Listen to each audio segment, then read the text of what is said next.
आता भी है, जिस गैर कानूनी तरीके से ये लाए हैं, तो इस पे वोटिंग होना ज़रूरी है।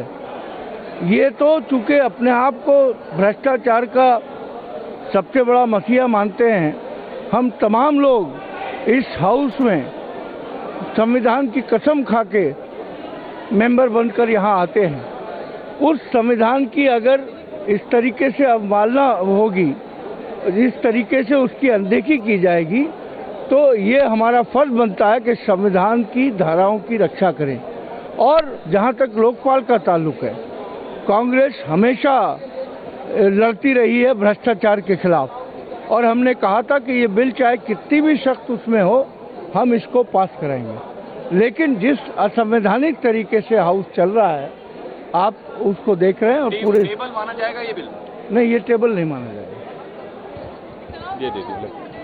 So the Congress, they're not even accepting that the bill has been tabled. बड़ा गंभीरता से ये स्पष्ट कर दिया है कि हम जन लोकपाल बिल के संपूर्ण समर्थन में हैं, लेकिन यहाँ दिल्ली विधानसभा में उपराज्यपाल महोदय ने पूरी दिल्ली विधानसभा के सदस्यों को अपना एक संदेश दिया है, जो पढ़कर सुनाया गया है, जिसके तहत दिल्ली विधानसभा में दिल्ली जन लोकपाल बिल को असंवैधानिक तरीके से लाया जा रहा है, यह उन्होंने सूचना दी है।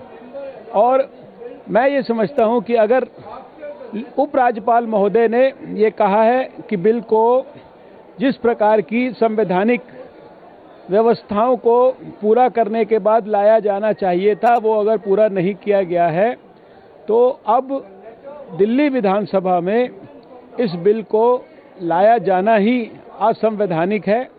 इसलिए हम ये सरकार से अनुरोध करते हैं कि वो संवैधानिक प्रक्रियाओं को पूरा करे और दोबारा से सारी संवैधानिक प्रक्रियाओं को पूरा करके जन लोकपाल बिल को दिल्ली की विधानसभा में लाए और उसके ऊपर संपूर्ण समर्थन देकर हम लोग इसको दोबारा से, जैसे 20 साल पहले हमने दिल्ली के लिए लोकायुक्त का कानून बनाया था, वैसे ही इस कानून को भी अपना संपूर्ण समर्थन भारतीय जनता पार्टी के सदस्यों की ओर से देंगे। सरकार का कहना है टेबल जिस तरह से किया वो सही है।